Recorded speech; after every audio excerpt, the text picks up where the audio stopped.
Haleluya. Selamat pagi saudara-saudara yang dikasihi oleh Tuhan. Mari sama-sama kita kembali merenungkan firman Tuhan pada pagi hari ini. Masih dari kitab Efesus pasal yang ketiga. Ini merupakan rangkaian doa-doa untuk orang-orang percaya, termasuk juga untuk saya dan saudara. Ayat 14 berkata, "Itulah sebabnya aku sujud kepada Bapa, yang daripadanya semua turunan yang di dalam sorga dan di atas bumi menerima namanya. Aku berdoa supaya ia menurut kekayaan kemuliaannya menguatkan dan meneguhkan kamu oleh rohnya di dalam batinmu, sehingga oleh imanmu Kristus diam di dalam kamu dan kamu berakar serta berdasar di dalam kasih." Saudara-saudara yang dikasihi oleh Tuhan, doa yang pertama dinaikkan oleh Paulus untuk sidang jemaat di Efesus adalah supaya ia menurut kekayaan kemuliaannya menguatkan dan meneguhkan kamu oleh rohnya. Yang pertama disebut adalah supaya kita dikuatkan. Saudara-saudara, kita perlu mendapatkan kekuatan dari Tuhan. Paulus dalam kesaksiannya kepada jemaat di Filipi, saudara-saudara, kepada jemaat di Filipi pasal 4 dia berkata demikian. Ayat 10 kita membaca, Filipi pasal 4 ayat 10, "Aku sangat bersukacita dalam Tuhan bahwa akhirnya pikiranmu dan perasaanmu bertumbuh kembali untuk aku. Memang selalu ada perhatianmu, tetapi tidak ada kesempatan bagimu. Kukatakan ini bukanlah karena kekurangan, sebab aku telah belajar mencukupkan diri dalam segala keadaan. Aku tahu apa itu kekurangan, dan aku tahu apa itu kelimpahan. Dalam segala hal dan dalam segala perkara tidak ada sesuatu yang merupakan rahasia bagiku, baik dalam hal kenyang maupun dalam hal kelaparan, baik dalam hal kelimpahan maupun dalam hal kekurangan. Segala perkara dapat kutanggung di dalam Dia yang memberi kekuatan kepadaku." Saudara-saudara, Paulus menyatakan, saudara-saudara, segala perkara dapat kutanggung di dalam Dia yang memberi kekuatan kepadaku.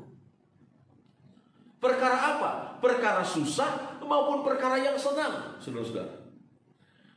Pada waktu kekurangan ataupun pada waktu kelimpahan, pada waktu sukacita, pada waktu duka cita, maupun pada waktu bersukacita, saudara-saudara. Jangan sampai, saudara-saudara, pada waktu kita kekurangan, kita meninggalkan Tuhan. Atau mungkin pada waktu kita berkelimpahan, kita melupakan Tuhan. Salomo dalam doanya, di dalam kitab Amsal pasal 30, dia berkata begini, saudara. Amsal pasal 30, ayat 7. "Dua hal aku mohon kepadamu, jangan itu kau tolak sebelum aku mati, yakni jauhkanlah daripadaku kecurangan dan kebohongan. Jangan berikan kepadaku kemiskinan atau kekayaan. Biarkanlah aku menikmati makanan yang menjadi bagianku, supaya kalau aku kenyang, aku tidak menyangkalmu dan berkata, siapa Tuhan itu? Atau kalau aku miskin, aku mencuri dan mencemarkan nama Allahku." Saudara-saudara, ini doa Salomo di hadapan Tuhan. Jauhkan aku dari dua hal ini, disebutkan. Jangan berikan aku kekayaan, kemiskinan, atau kekayaan. Ini memang seringkali menjadi cobaan bagi kita juga, orang-orang percaya. Itu sebabnya Paulus dia berkata kepada jemaat di Filipi, "Aku tahu apa itu kekurangan, atau aku tahu apa itu kelimpahan. Aku tahu bagaimana itu lapar, aku tahu itu bagaimana itu kenyang." Dan seterusnya, saudara-saudara.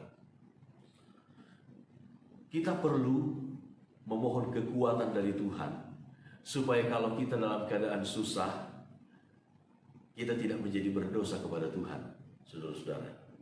Pada waktu kita mengalami pencobaan, kita tidak jatuh ke dalam dosa. Ataupun mungkin pada waktu kita dalam keadaan kelimpahan, Kita juga tidak berdosa dengan segala berkat yang diberikan oleh Tuhan. Kita tidak menyalahgunakan berkat itu untuk hal-hal yang memuaskan hawa nafsu yang berdosa di hadapan Tuhan.